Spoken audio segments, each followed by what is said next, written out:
This is just a quick guide on combat boosters. Combat boosters are really powerful and are incredibly underutilized by most players in the game. They give very significant boosts to either local tank, capacitor, sig radius, turret, and missile application for a 30 to 60 minute period, although they do have the possibility of having side effects. Boosters use a slot system which is very similar to how implants work. Boosters come in 4 different tiers: Standard, Improved, Strong, and Synth. Synth gives the lowest boost, but it also has no drawbacks at all. And then Standard through to Strong give more powerful bonuses, but also have bigger drawbacks which happen more frequently. Let's take a look at what boosters are available and what slots they belong to.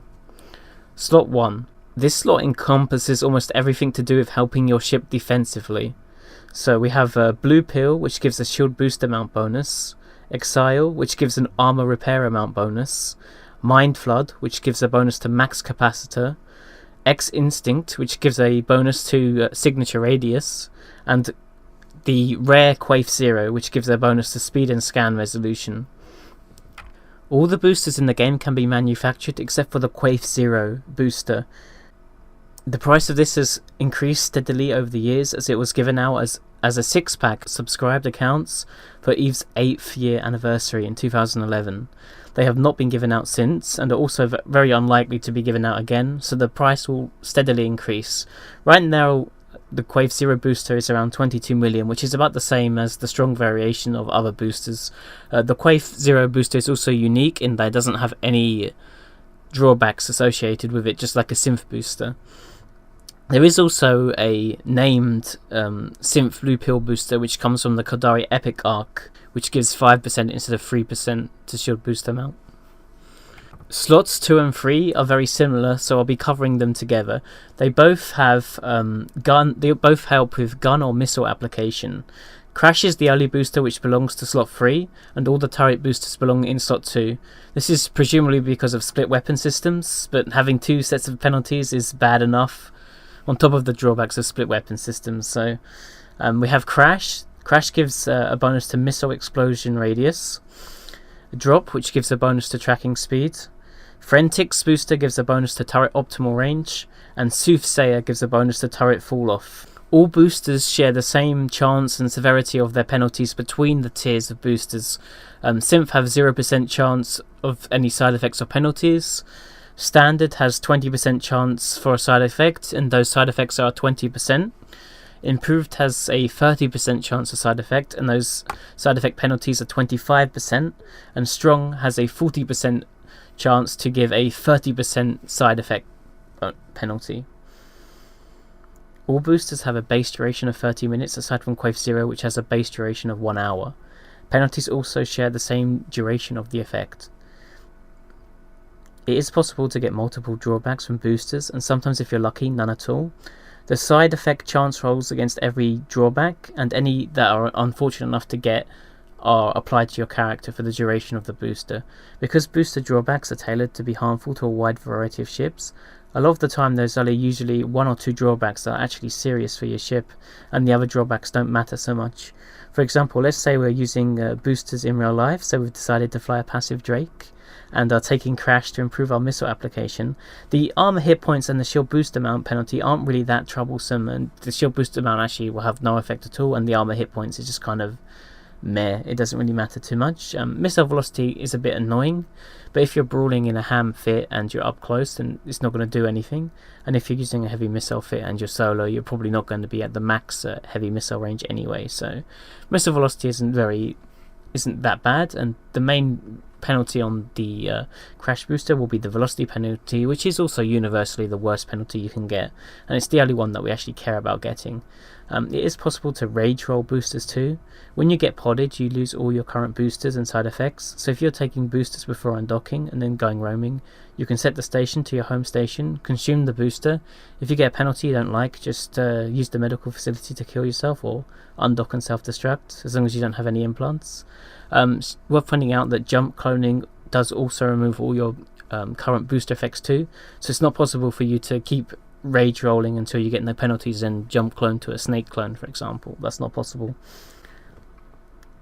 Combat boosters function exactly the same as implants and are not stacking penalized with any modules, which makes a lot of the boosters very powerful, like Strong Frentex giving you a non-stacking penalty range scripted officer tracking computer as a very powerful example.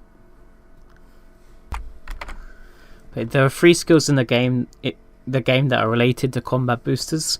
The first skill is biology. This skill increases booster duration by 20% per level, so it'll give you a 6-minute longer duration per level for standard boosters and 12 minutes per level for Quaif 0. Level 1 allows you to use synth and standard boosters. Level 2 allows for improved boosters, and level 3 is required for the strong boosters.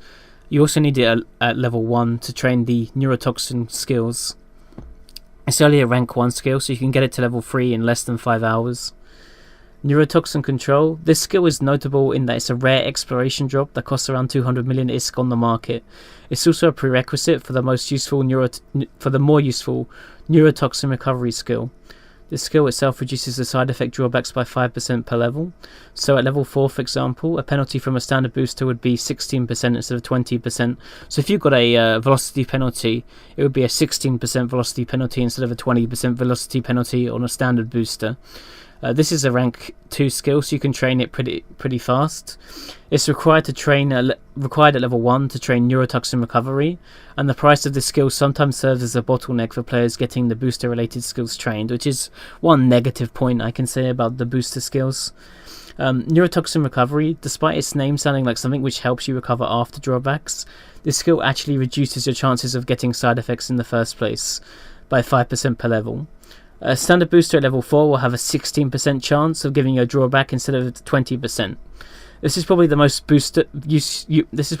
useful booster related skill, but it's also rank 5, so it takes quite a while to train. Fortunately, it's nowhere near as expensive as Neurotoxin Control though.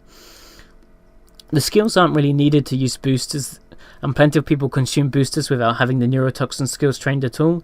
They're mostly just nice benefits that can save you a bit of ISK from rage rolling and help you out from time to time. Some problems that people have with boosters is travelling with the boosters. All the non-synth and Quaif 0 boosters are all illegal in HiSec and will result in you losing standings and a small amount of ISK while you're travelling with them. It's not possible to be caught by the customs officers and actually die to them unless you get DC'd and you select the wrong option if you warp to a gate. If you warp gate to gate until you reach low sec or null sec, when you land on a gate with a customs office there will be a pop-up message which will prevent you from loading the next system even if you do click jump and jump before they actually scram you. If you just always hit no, and as soon as you hit no, your ship will then immediately jump into the next system. They seem to scan you almost immediately when you land on a gate with them, but when you spawn in a system with them already on a gate and decloak from the gate and warp off to another gate, they never seem to be able to lock you unless you hang around there for a long time. I've moved boosters in a Hyperion through HiSec, so I doubt they can catch freighters and orcas. I don't really want to experiment with them, but because that would be a terrible loss. But I've got some footage of me flying a Drake with boosters through HiSec just to show you that you can avoid them easily. Just press no. You will lose some standings and some ISK, but that's all.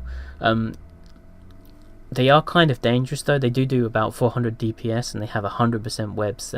They hack the game, so do beware of them. If you do get caught by them, you will need to be bumped back to the gate, but you shouldn't get caught by them unless you warp to a gate at range, use autopilot, or you DC. That's the main reason why people die to them, is they disconnect on a gate, and then when they look back in, they land on the gate 12 kilometers off the gate, and then they get webbed and with 100% webs, and they can't get back to the gate, and then they die to the 400 DPS that they do. So just be careful. Don't haul boosters around if you have a bad connection. You can also just load a load of boosters in a frig and take them to your home system in low sec or null sec. That's easy enough to do as well.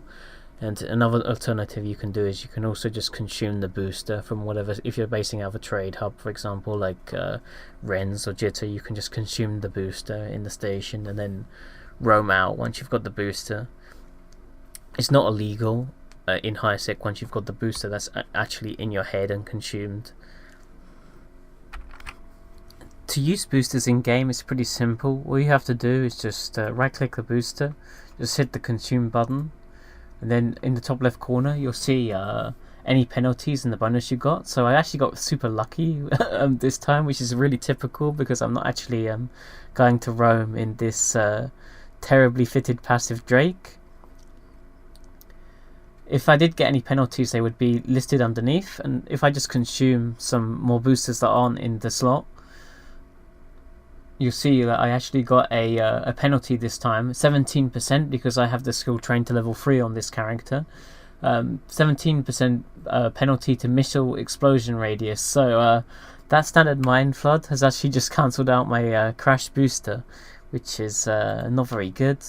And we'll consume a Frentix because, you know, who doesn't need a turret optimal range on a Drake? And you can see here that I didn't actually get any penalty on that Frentix, so the RNG gods hate me.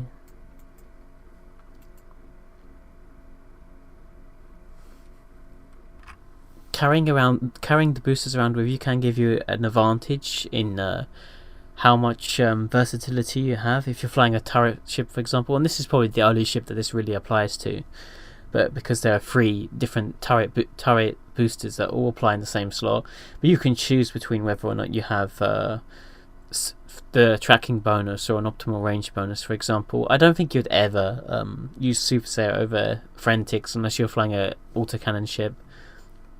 So probably there's only a choice of 2. You'd go with Drop and Frentix unless you're flying an autocannon ship, in which case you might take Drop and Soothsayer instead. I hope this quick video helped you out a bit with boosters, and I'll see you next time.